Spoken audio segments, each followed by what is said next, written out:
What's up, YouTube? It's your boy, Young Phillip, and I'm back with another video for y'all today. And before we get started with today's video, make sure you click the like button down below, give it a thumbs up. Make sure you click that subscribe button, but make sure you click that bell so y'all can be notified and don't miss any of my videos. Today's video will be a Boondocks episode review. So without further ado, let's begin. Today's episode we'll be talking about is the 11th episode of season 1, simply titled Let's Nab Oprah. So without further ado, let's begin. The episodes start off with both Ed Winslow III and Jen Rummy talking about texting. Rummy's like, I don't get it. And Ed like, get what? He said, that text is shit. And Rummy, Ed Winslow III like, what's wrong with texting? Besides the fact that it's the stupidest fucking thing on earth, like, why would you type with your thumb when you could have called in 5 seconds and do it that way? And then after that, they go to a bank, and Riley is there, where he asks them about would they like to buy some candy to keep urban youth off of drugs and gangs. He's like, 3. You hear that? I said 3. Riley successfully played his role as the lookout. And then they pull off a robbery. Until one of the guys that work, until somebody that was like the manager of the bank decided to pretty much be like, do you want us to take you to the safe? And then they get back to the truck, and lo and behold, Riley was like, Ed, you and I know, had your grandfather not owned the bank and the police, you wouldn't been able to get away with this. And Ed Winslow III is like, shut up, Bradley. And it took 22 minutes because Rummy forgot to ask where the money was again. And the guy pretty much take the money back inside, as Ed Winslow III requested for him to do. Then the next day, Huey and Riley get into this big fight, all because Riley wanted to go hang out with Ed Winslow III, and Huey said no. Huey whooped Riley's ass. Riley wasn't fucking with Huey in the fighting world. Like, Huey got them hands for real. As the fight was starting to get a little too deep, Granddad decided to put an end to it. And then Granddad ended up letting Riley go after Huey already explained about the time that Riley and Ed were playing with loaded shotguns, and Riley shot Ed out of a second-story window, first episode. Then that time where they stopped for gas and ended up robbing them mini mart, the 5th episode, where they were trying to save the world. And Granddad looked at Huey and was like, that is kind of messed up, Huey. And looked at Riley and said, be back by dinner. While Rummy's trying to come up with a plan, Ed and Riley are playing on the PS2. And then Ed's like, this is some bullshit. The game cheated. And Riley like, nigga, the game ain't cheating. And he's like, start the game over. He said, why you always gotta cheat when you lose, Ed? He said, let him have it. It's not wise to upset a Winslow. And Ed then pew, pew, on the PS2. It was like, restart the game now. And then a guy walks in with a brand new PlayStation 2 and hooks it up to the TV.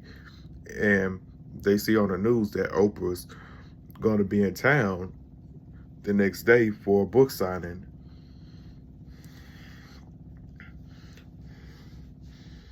And then that's when they came up with a plan to try to kidnap Oprah. Everybody gets 2-way pagers. And at the book sign, on the day of the book signing, of course,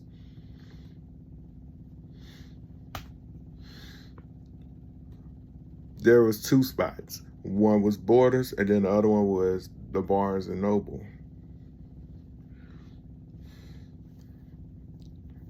As the security guard leave, Ed and Rummy pretty much go on the move, but they end up going into the wrong store and they took the wrong person. They thought they took Oprah till Riley informs them that they had accidentally took Maya Angelou.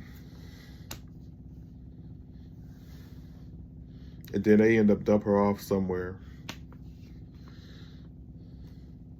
And then an officer came by, was like, Ed Wensler, the third, you dropped this. Pretty much he dropped his wallet. And pretty much he yet again get off scot-free. So now they got to come up with a brand new plan.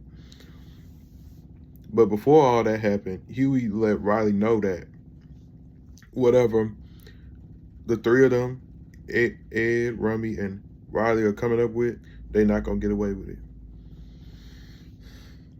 But fast forward to where they're talking about she was going to be doing an interview on TV. They decided to pull up to the spot. Of course, Huey was destined to try to come rescue and save the day. Riley, Ed, and Rummy are there. They in the parking lot. They waiting for security to be gone. Oh yeah, Oprah had hired a bodyguard named Bushido Brown. And he managed to keep a hand on someone that tried to touch Oprah's door. Ed spots Huey, and Riley informs them both that Huey is trying to stop them.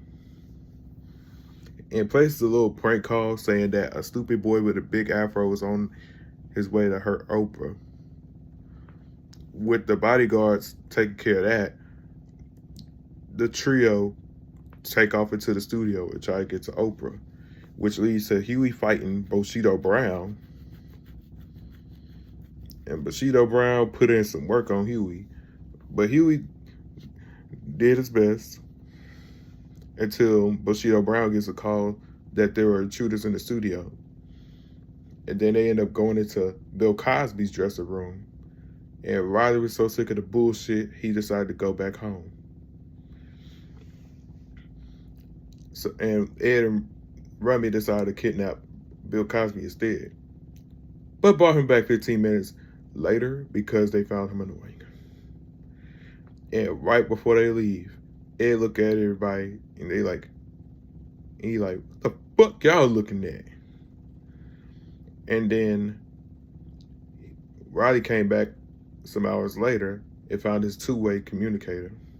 And Huey punches the daylights out of Riley and pretty much drags him by his braids and slap him up, which I do applaud Huey for. Drag Riley by them set it off ass braids and slap the shit out of him for being stupid. And that's pretty much the episode of the Boondocks. So I'd like to say thank y'all for tuning in to today's video. Drop a quote from this episode in the comment section down below if you've seen this one of the Boondocks. Don't forget to click that subscribe button. Click the bell so y'all can be notified. Don't miss any of my videos. Don't forget to add me on my social media at YoungPhilip_00. That's Instagram, Snapchat, Ryan361005, and TikTok at YoungPhilip00. With that being said, I am